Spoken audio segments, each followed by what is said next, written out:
Hey, welcome to the Travel Winds podcast. Today, my guest is Dr. Cynthia Barrett, and I'm going to do something I never do because she has a tremendous amount of initials after her name. She is a doctor of physical therapy, a certified strength and conditioning specialist, a certified nutrition specialist, an Institute for Functional Medicine trained practitioner, a runner, and she is the gut health guru. How are you today, doctor? I am wonderful. Thanks for having me. Appreciate the time. It's going to be a good time.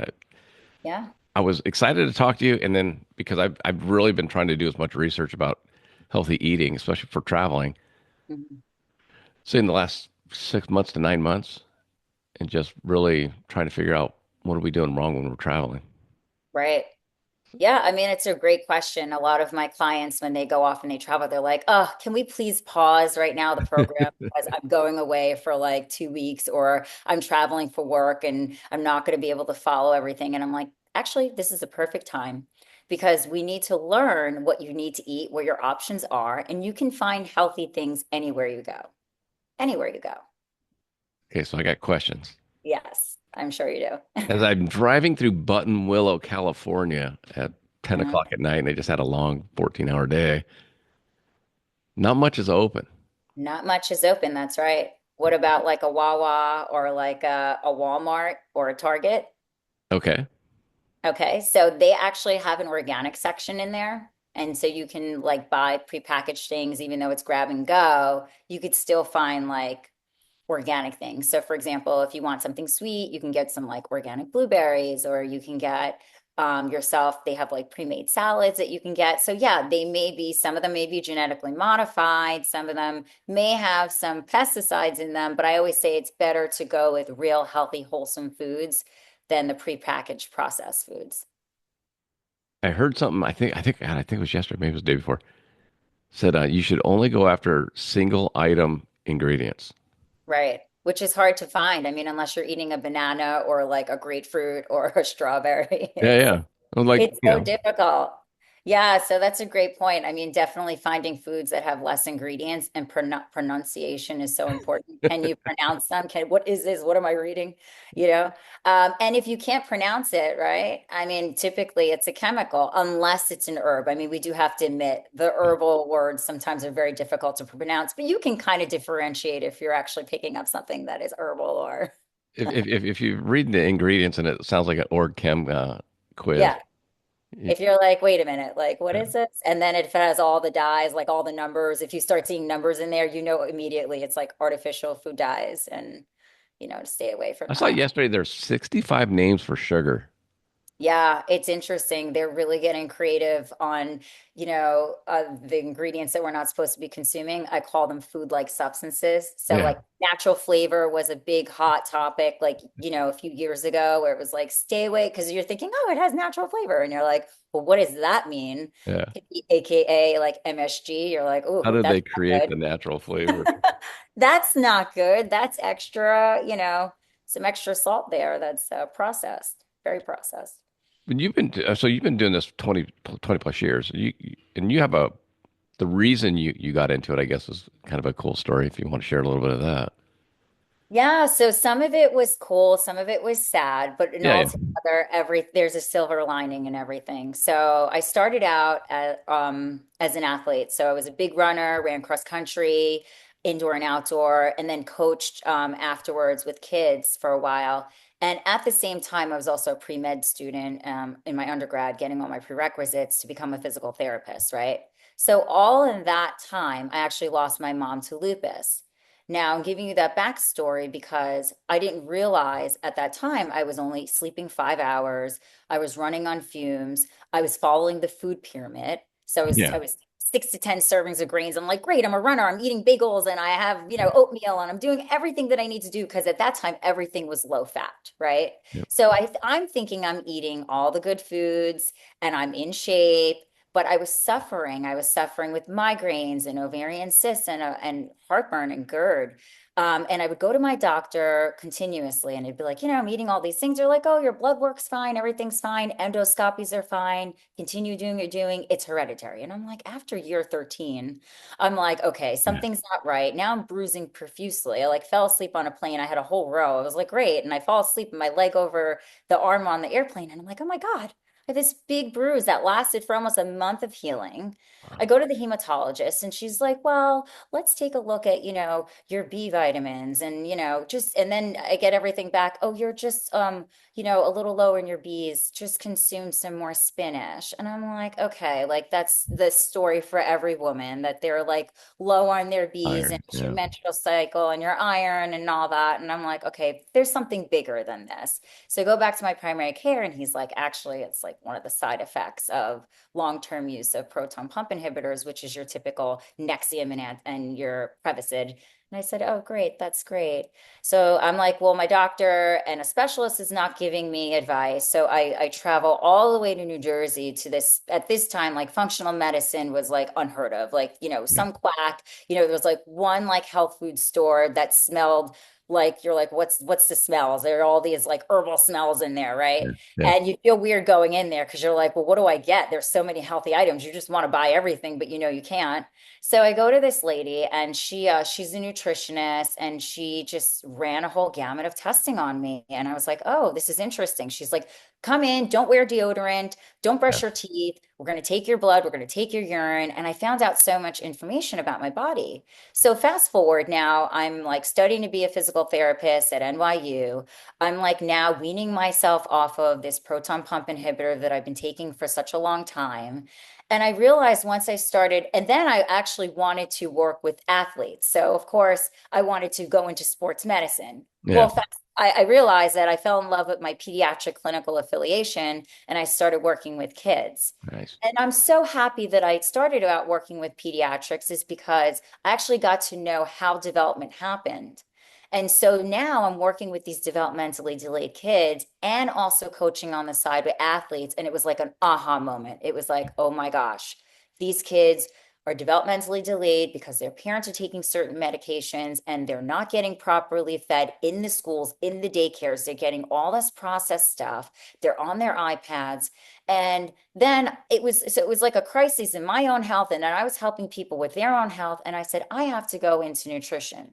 So I immediately came home, started doing research, and then I became a nutritionist, and then I went into functional medicine. And so that's where it ultimately started. And I'm just so grateful that I went through all those experiences to be where I am today. Well, as I say, I mean, cool in the sense, obviously your mom passing of lupus is terrible. Right. Um, but it's cool that you were able to take those situations and actually now you're helping so many other people. 100%. Yeah. It's like my mantra is heal your gut, change your life. So, I mentioned about my mom now, moving forward, it's like, wow, what can we do with autoimmune disease? Well, I have Mm. patients that have lupus and autoimmune disease that I'm helping with every day. So, the knowledge that we had then was just go to the doctor and go to a specialist, which is great, but functional medicine encompasses all the systems together, right? Because everything works together. You know that song, the hip bone is connected to the knee bone and the knee. Yeah, And yeah. it's so true. Like everything is connected, and we're so busy going to all these specialists and we're like dismantling the whole body, but everything is related into how we process our foods, how we digest our nutrients, and then how we utilize them for our systems and all of our systems, how our liver's working and how our cells are communicating. So important. I was going to say, when my mother-in-law is 86, and we're looking at adult care for her. Right. And so we look into one place, and the guy was talking about his average patients come in with 20 to 30 medications. Right. The most he's had, someone was on 54 different medications when they came into the hospice area. And he's just like, and because what they do is they serve, he's the one that said single item ingredients. So that's what he starts serving them better food Right. and magically all of their statins and all their other drugs. they're no longer needed. It's so amazing. And to piggyback on what you're saying, if you travel, right? Like Yeah, you were just telling me recently you went to Japan and you lost a belt size. I don't know if you wanted to to that's share fine. that information, but it's actually proof of concept of when we travel to places, they are growing different types of foods than we are. But not only that, they're not using the chemicals that we are. And so when we peel back the layers and we really focus on eating wholesome foods, even if it does have pesticides, it's way better than a food like I call food like substances, you know? Well, like you said, I always say better is better. So Right, eating blueberries that are GMO is still better than eating blueberries that are caked in sugar. right. So, and obviously organic would be better and all that, but better is better. Absolutely. Yeah, absolutely. How important do you think running has been with kind of your nutrition and fitness and all that? Very important. I mean, I think we all need an outlet. So I would say first and foremost, finding an activity that speaks to you. I mean, not everybody likes running. Yeah. So for me, I gravitated towards running and that helped me through a lot of hard times in my life, particularly losing my mom, getting your mind right. So once your body in motion stays in motion. So once you're in motion, you're moving, your blood's flowing, you're thinking clearer, you're just responding more appropriately to just life. You're able to just handle stress a bit better. So finding an activity is super important. So yeah, it's tremendously helped me. It's also taught me a lot about the human body and also injuries. So everybody's like, oh, oh my gosh, you've been running since you're 14 years old. Like, how are you going to continue to run? And, don't you have hip and knee pain? I said, no, I actually don't. Because what I did was I was running myself to the ground at one point and I was running, 40 to 60 miles a week and, running half marathon and continuous 5Ks and not getting the sleep. And now I peeled back the layers and now I'm really focused on, okay, variety of activities. How about a little yoga here? How about lifting weights and still doing the running? But I'll bring it back to the gut health and nutrition because I'm not able to do what I'm doing if I'm not feeding my cells appropriately. I found so sugar was my crutch and still is. It's a rough one. Everybody's. But as soon as I started cutting back on sugar and soda intake, my inflammation in my knees and everything went down. Yeah, 100%. It's got to go somewhere, right? And so it's just it just we have fluid in our synovial joints, right? Yeah. Synovial sac of fluid, right? And so that actually helps with the articulation of our joints, right? And so with that said, when we're not hydrating properly, and I mean like proper hydration with actually eating proper fruits and vegetables, right? Because we all think drinking water is great, but if you're not drinking mineral water, you're not getting those minerals. And you need those minerals that can access your ion channels to go in and outside of your cells. So again, it's all about feeding the cells appropriately and getting that proper hydration and nutrition into those cells. And if you're not getting that and you're substituting it with inflammatory foods and beverages, Yeah. you're gonna get aches and pains. And that's actually a beautiful thing. I think we demonize like, the aches and the pains and like just like when I was taking that antacid for a long time and my side effect was the bruising. It's actually a beautiful thing that our body shows us, hey, something's not What's right. wrong? Yeah. And at that moment, everybody should be saying to themselves, what is going on in my body and how can I change this? Is it something that I'm eating? Is it the lack of sleep? Am I stressed out? Sometimes our mental health is in the toilet and there's something that we're still holding on to that's trauma. And then it's actually manifesting in our body. So I have clients that come and they're like eating the right things and they're doing the right things, but their mindset is off. And it's like, wait a minute, we need to peel, we need to see Yeah. what's going on here. Like, have you even addressed the trauma that you've been through in your life? Because you're holding it in your body. I was going to ask you, I don't want to get you in trouble. Why do you think medical doctors don't talk about food, nutrition, diet, exercise? I mean, I give you an example. I'm 57. I turn 58 in a couple of months, but every time I go to the doctor, they're like, "What drugs are you on?" Right. And I go, "None." I mean, Advil or Tylenol when I get a headache once in a while, but that's it. You're not on anything else? Any over the counter stuff? I'm like, no. Like, well, Right. your blood pressure is not high, but maybe we'll start you on a low dose of the statin, to keep your blood pressure low. They never talk about food. They never talk about exercise. Why is that? Yeah, it's a good question. I mean, a big part of it is in their actual learning and teaching in med school, they only get one, if only one course of nutrition throughout their whole entire Uh, medical education. That's one. Two, they're also taught, and I always explain this to my patients, they're taught like we're all taught toolboxes, right? If you go to school to become a lawyer, you're going to learn to be a lawyer. If you go to be an MD, what they do is they teach you symptoms, right? And if you're a specialist, then you specialize in that specialty only, and you're not looking in other areas of the body typically. So you have the mhm. symptom, and then from there you have the treatment, and typically the treatment is actually the prescription, right? Yeah. From there, you're addressing all these symptoms, and this pill is masking the symptoms. You have biochemists that are in the labs producing these drugs. And yes, of course, like you do get relief. I mean, when I was taking my proton pump inhibitor, my goodness, it was such a relief.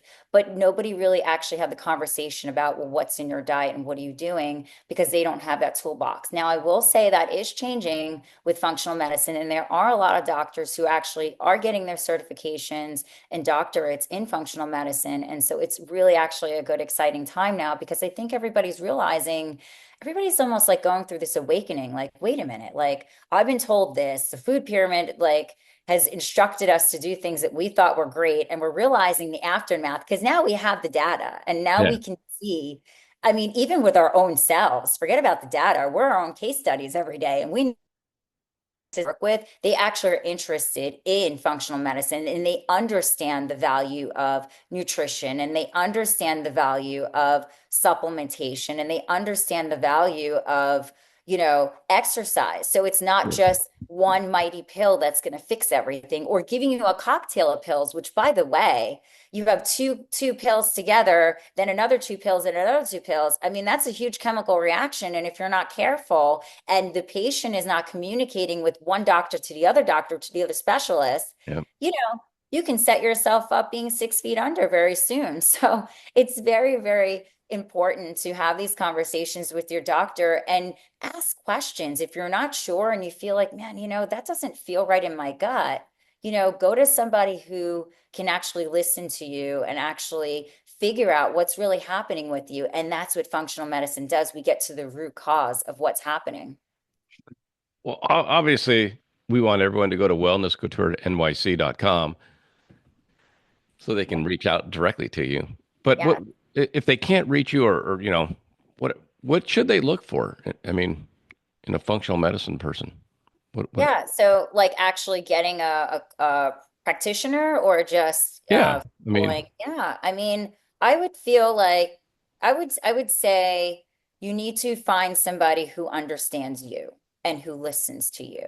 And you need to feel comfortable with that relationship. We all have had experiences oh with yeah, doctors where we walk in and we're just like, oh my gosh, like I'm so scared to ask that extra question because either they're going to run out or they don't have time or you don't feel like they're listening or you're going to be judged. I mean, I felt like I was being judged for the gaslighted for the past 13 years.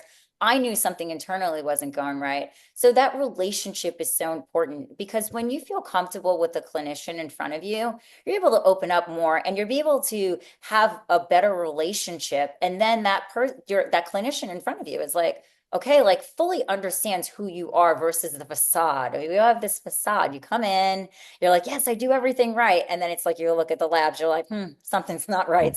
yeah. Something's going wrong here.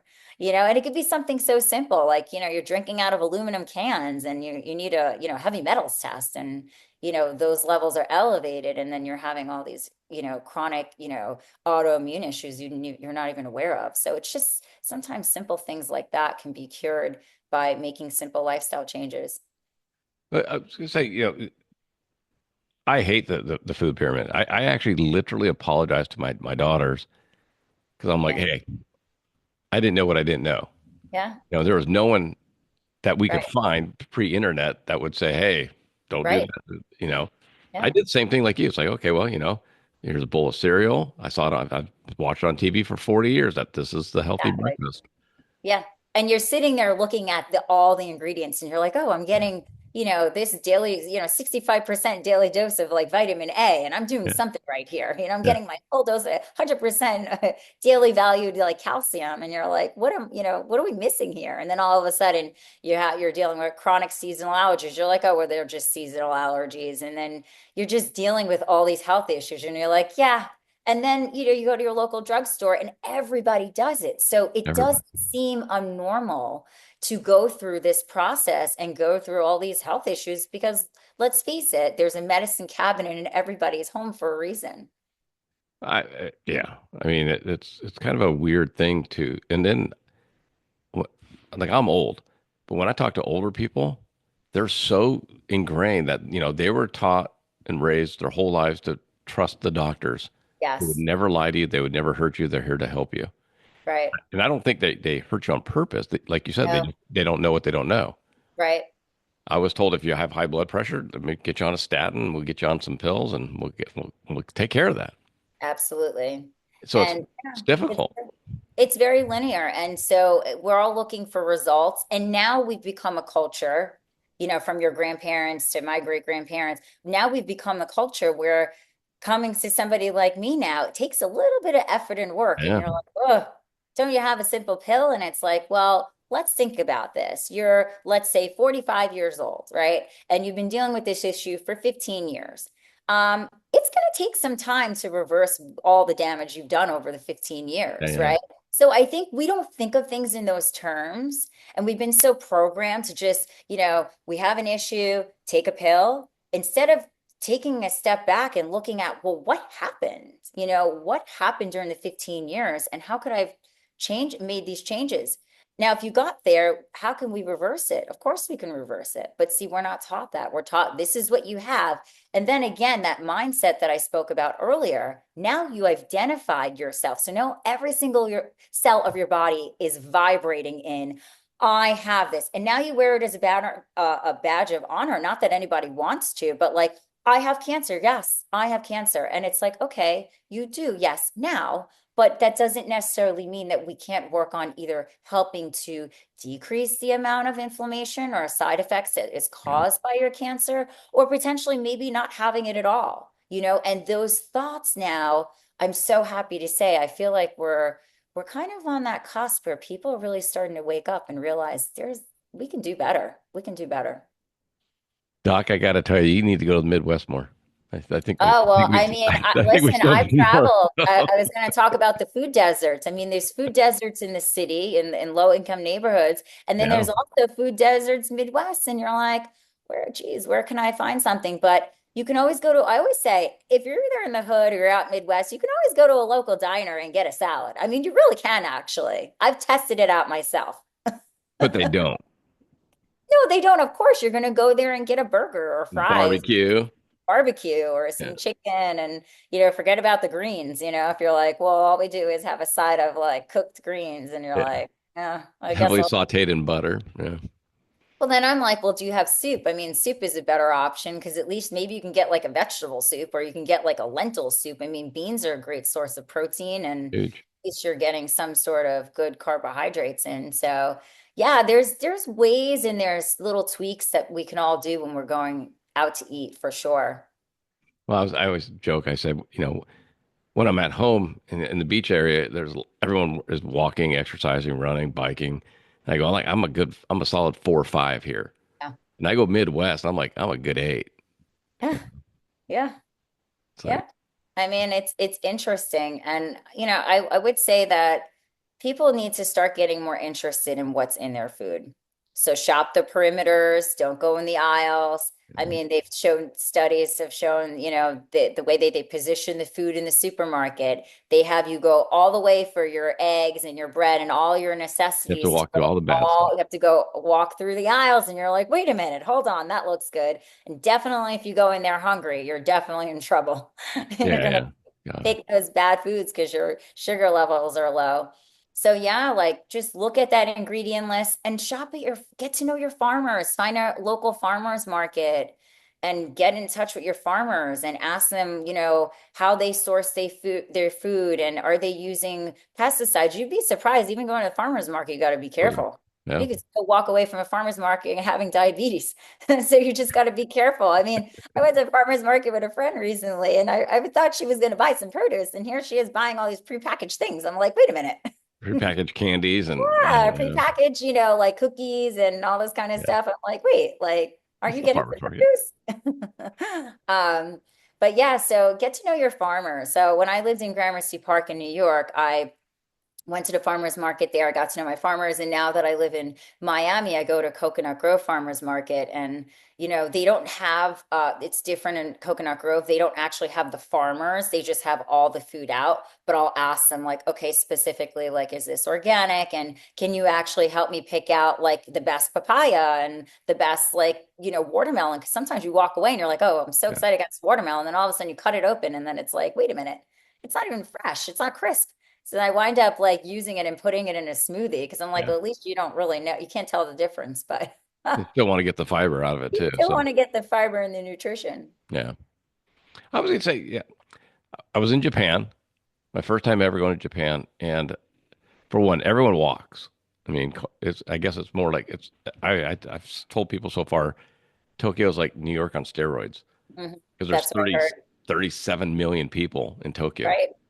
Right. and but everyone's walking. Um, there's the portions are smaller. There's no sauces like a lot of seafood that we get here is Americanized with the spicy mayo and all the other Right. stuff. Or even their soy sauce, I'm sure, is like fermented and Yeah. like the So real deal. why is it so bad? And there's so much grief about um, body shaming, fat shaming. I mean, the obesity levels in the United States is off the charts. Yeah. I mean, if you look at photos, like I'm obsessed with the era, the 20s. I love the Yeah. 20s era in terms of fashion and everything.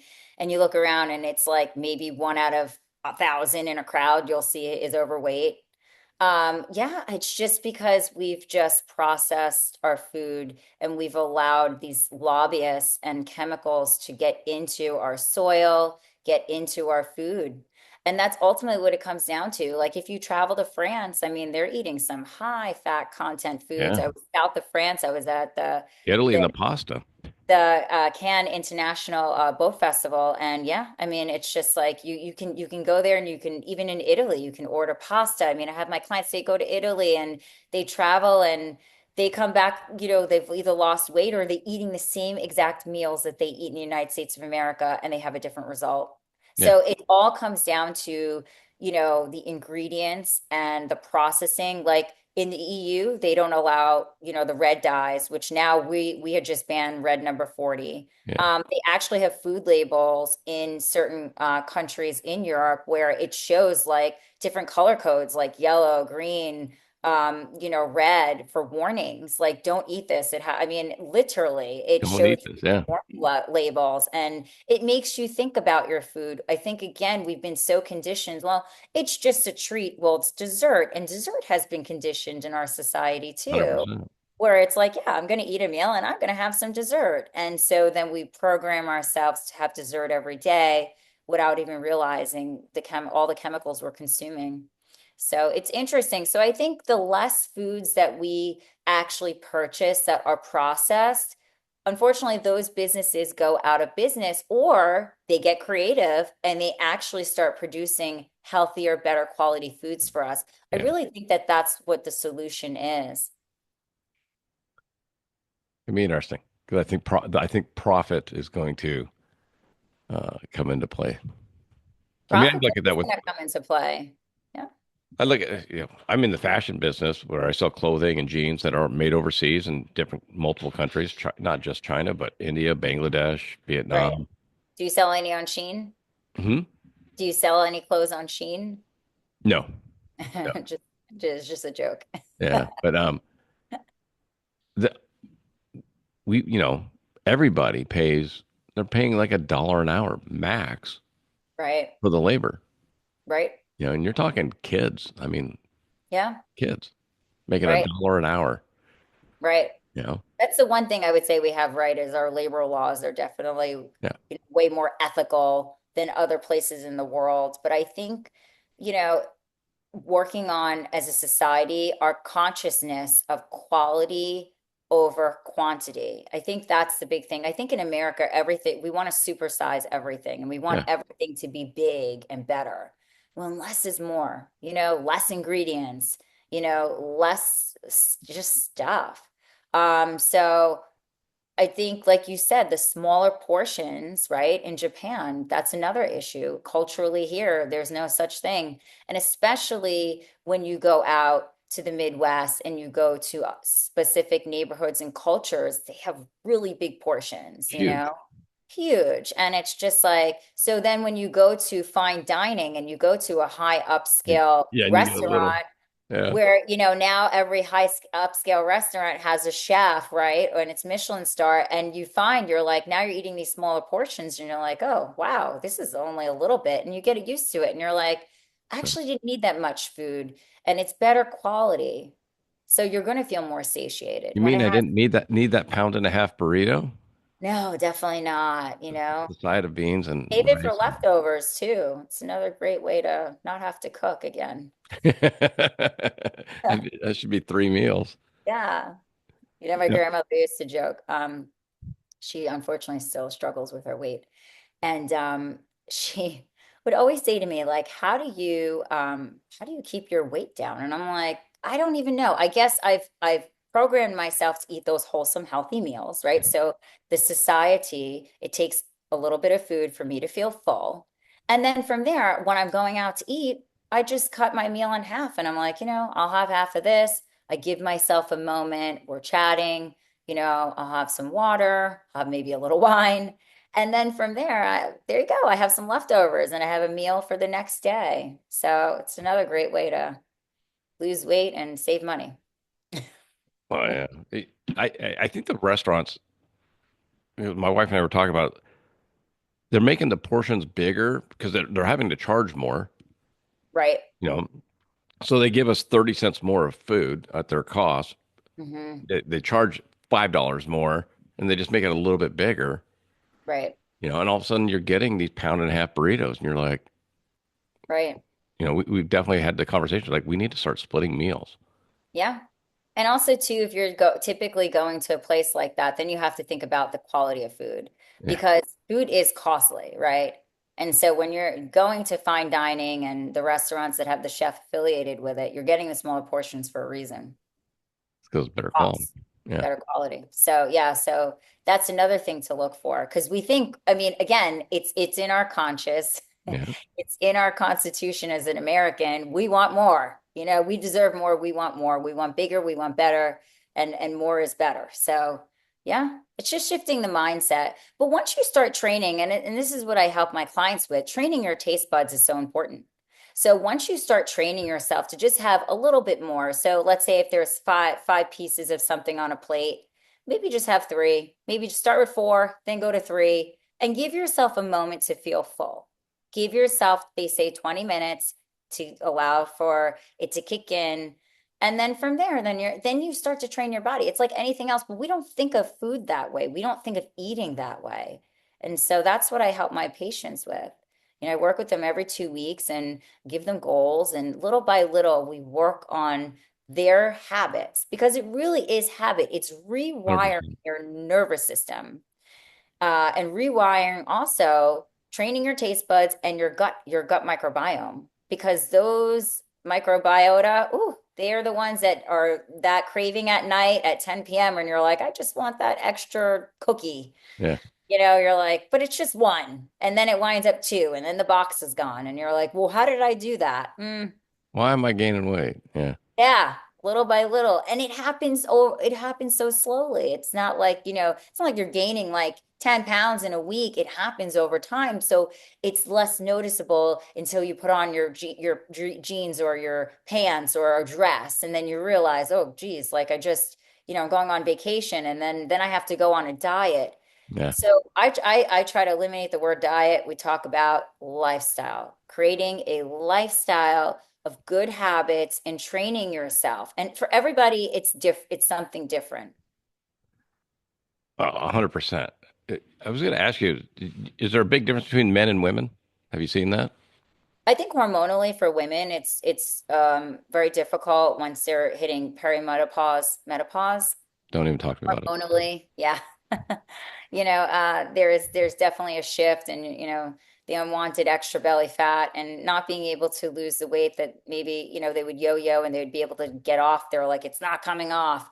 But with men, I don't know if there's actually a difference when I think about it, because men I feel like go through the same thing too. I work with a lot of high exact, men who run big businesses and they're out in the field and they're traveling on planes all the time and they're out eating and they struggle too. So I think men and women struggle in different ways. Particularly men, the belly fat I would say is the big issue, but I would say too women as well. The big thing is as we age, our hormones are changing, Yeah. but I think ultimately speaking, our enzymes are not functioning also as well, right? So everything starts to slow down. And so that's why we need to optimize our communication with our cells and focus on how are you, consuming your food? Are you scarfing it down?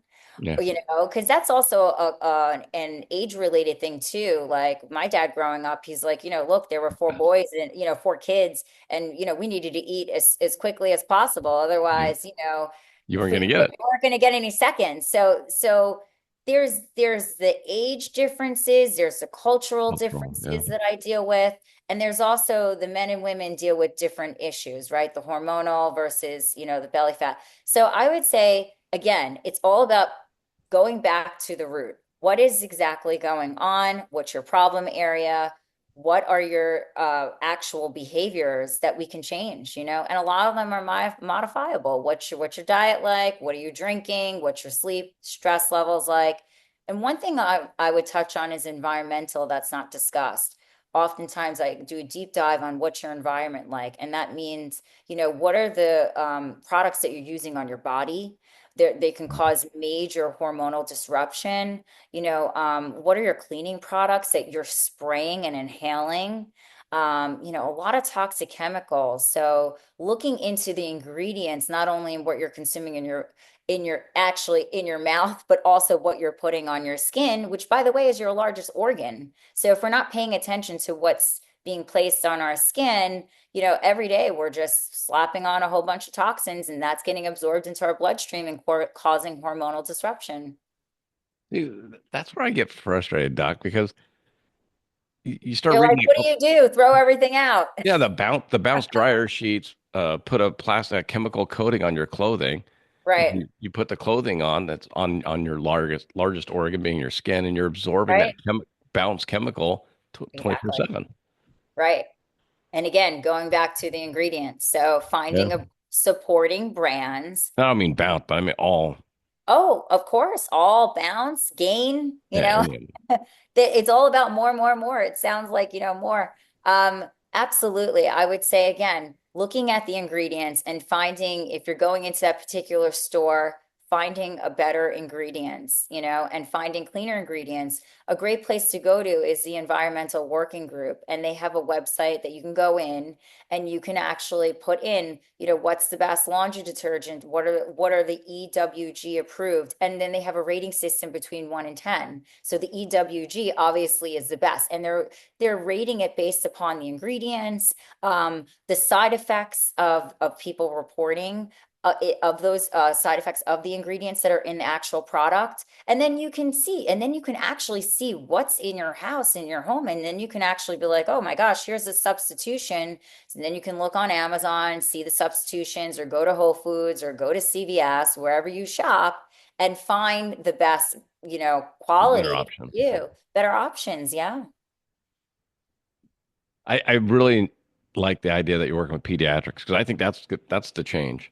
Yeah. I mean, you know, it's It's, hard it's, even for my friends when I talk to my friends that are my age or around my age, we're so stuck in our ways.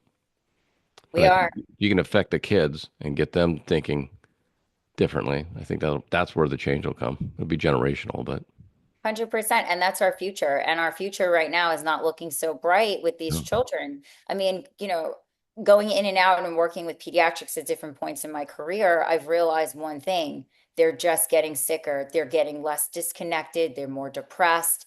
They have way more therapies. I mean, when I was going to school, there was one class of special education. Yeah. Now we have, I would say half of the school is called inclusive now, where half of the class, you have two teachers in a class. I mean, they have so many services between speech, occupational, physical therapy. They have ABA, which is behavioral therapy. So now this child is attached to one person for like the whole entire day to make sure that they're not misbehaving or teaching them how to behave properly. I mean, these are things that were unheard of decades ago. Yeah. And now these children I mean, any loud noises or sounds will set them off and they're crying. And so, we're going through a serious crisis right now. And so focusing on feeding our children properly, making sure that they're getting appropriate foods. That's why I'm really excited about the new FDA director, Martin Macri, I believe that's his name, that just got appointed. And again, it doesn't matter what side of the political aisle you're on, but making America healthy again is super important because it's bringing attention to what's gone wrong and how we can make it right. Because we can definitely make these changes. These are our children. This is our future. And we need to start focusing on what they're consuming in the daycares, what they're consuming in the public schools.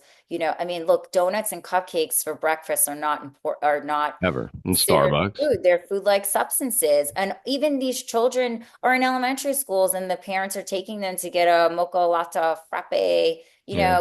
how many servings of processed dyes and sugars in them. I mean, they're getting bombarded with toxic chemicals that are, the clothes that they're wearing, to the foods that they're putting in their mouth, also to the high amount of time that they're spending on their electronics and not socializing with adults and their peers. I mean, working with kids, they come up to me and they want me, they're like 8, 9 years old. They want for me to talk to that person about something, another child, their age.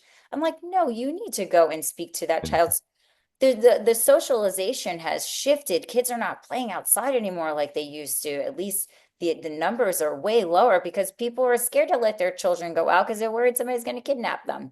So, I mean, there's so many things that are going on. The EMF waves too, the Wi-Fi, penetrates their little bodies and brains way differently than our brains and our bodies. So it's definitely something that if people can pay attention to and start making small minor changes, we can really see a difference.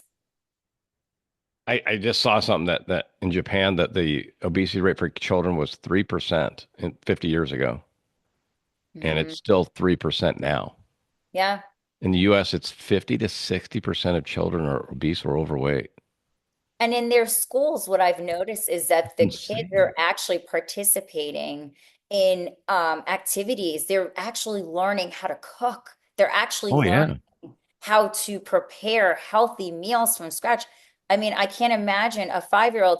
Most 5-year-old, 6-year-old children come up to me and they want me to open up a package that I used to be able to open up easily at the age of 3 or 4 years old. So now we're delaying the process of allowing these children to become independent and doing these things on their own. Yeah. And we're feeding them these processed foods when these kids are actually, I mean, they actually have knives. Have you seen these videos of I these have. over there? I mean, it's adorable. Like Yeah. they have this little kitchen set They're up for them. cooking. They have their own pan. They have their own cutting board. I mean, oh my God, are they going to cut themselves? And, they're like pros and they're literally cooking these wholesome meals. And then they sit down with their teacher and they're eating this meal for dinner. And it's happening in so many other countries as well. So Why do we think we're so great? And then we find that's just terrible.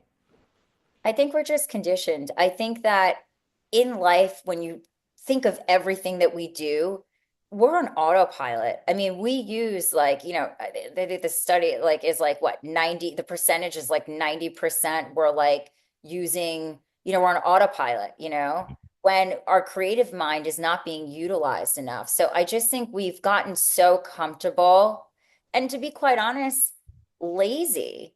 I mean, I just think the comfort Yeah, produces 100%. laziness. In the turn of the century, when people came to America, a large number of them were immigrants, and you had to fight for getting that job, and you had to fight for your piece of land, and you had to fight for basic necessities and things, right? You came from a country, you fled from another country to have a better quality of life.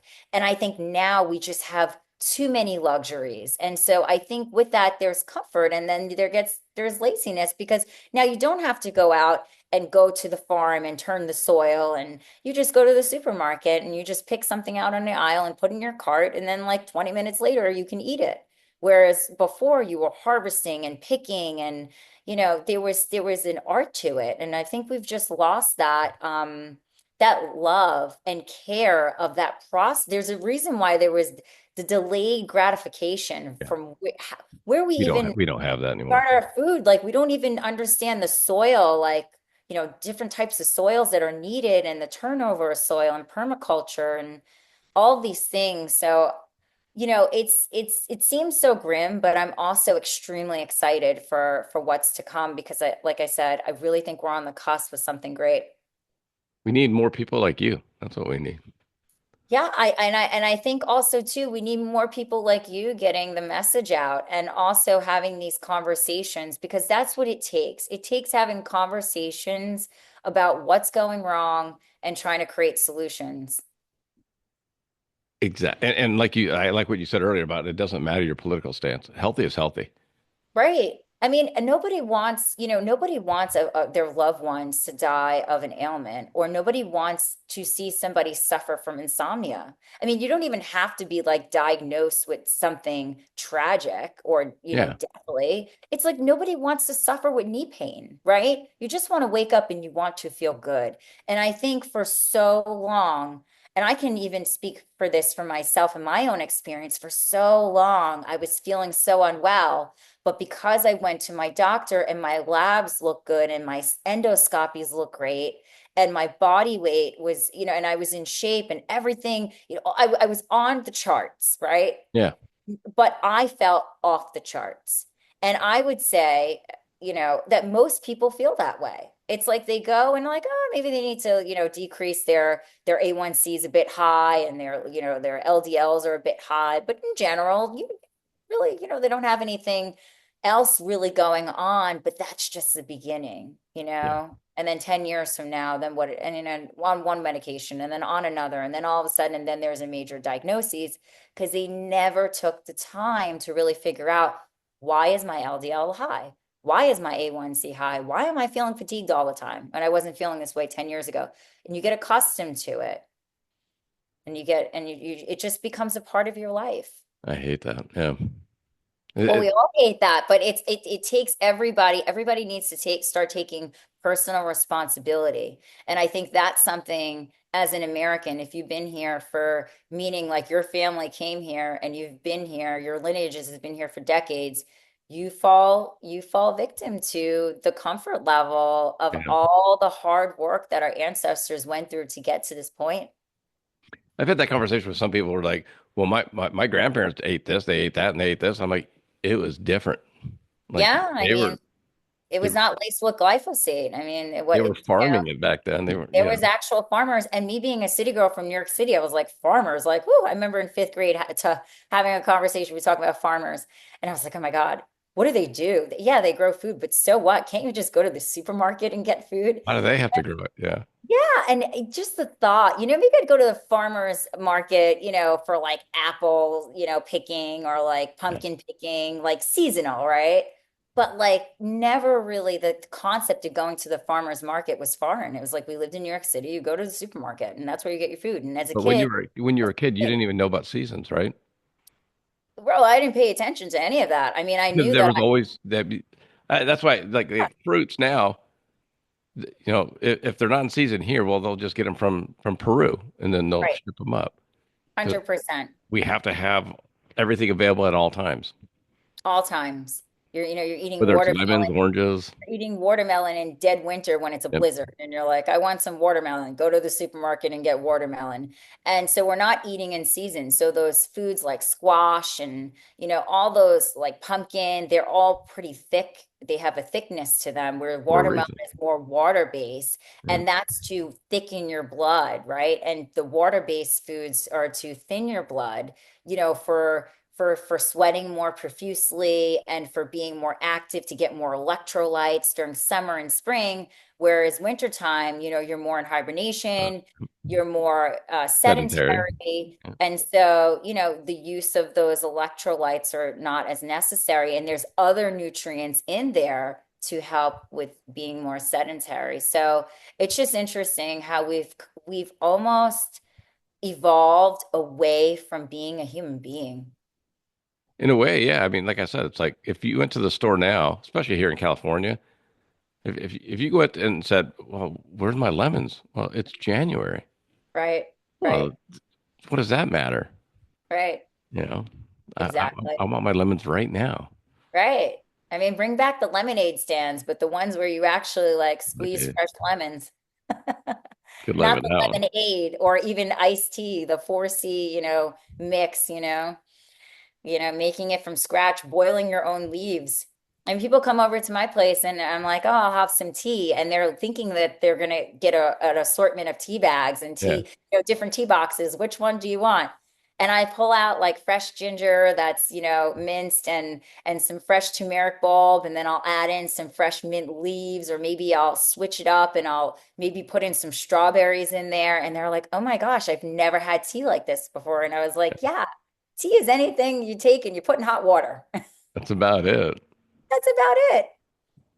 We've made it so complicated where now you have to process those leaves, Yeah. same mint leaves that you got from the farmer. You have to process them, you have to heat them up, then you have to shred them up and then put them in a paper that has all these toxic chemicals. And then you put it in hot water and all those chemicals get released into your tea. And it's like, how did we get to this point? It's just tea. It's just tea. So now, like, if I go to a restaurant, I'm like, and I know that they don't have like the good tea bags or even fresh tea. They were like, oh, we only have, or if it's only caffeinated, I don't do caffeine. I'm like, okay, well, do you have fresh mint? And they're like, yes. I said, well, can you put it in hot water for me? And then they look at me and they're like, okay. I'm like, Uh, thank you.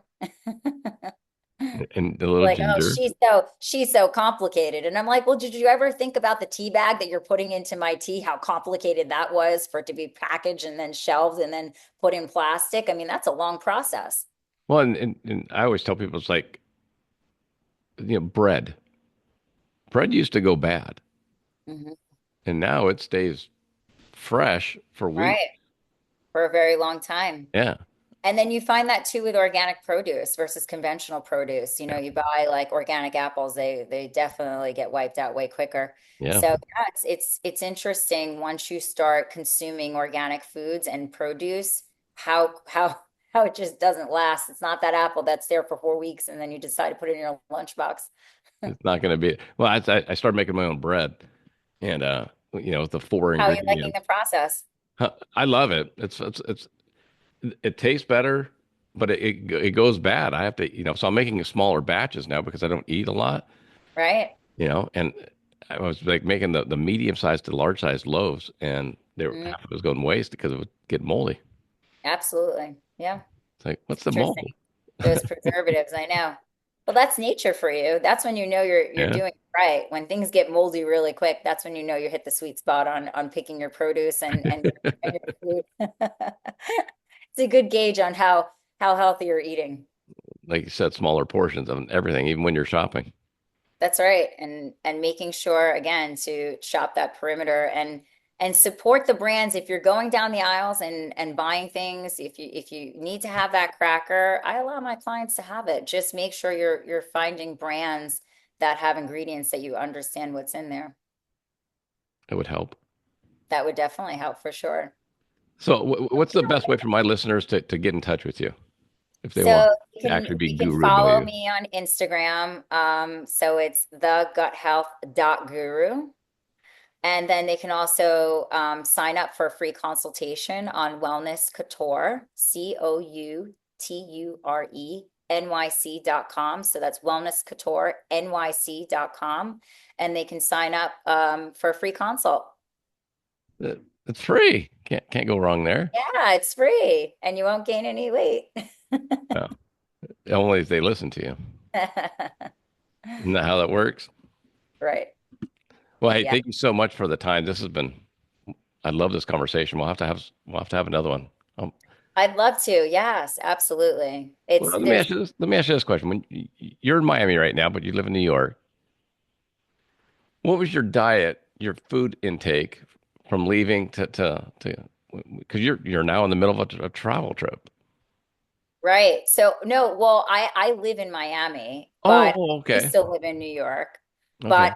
But what I eat here versus there, I Yeah. mean, in Miami and New York, I'm going to the same type of restaurants that serve good, healthy food, and I'm making sure to go to farmers market. And luckily, there's a Whole Foods in both New York and Miami. Yeah. So typical American, it's like, oh, thank God for that.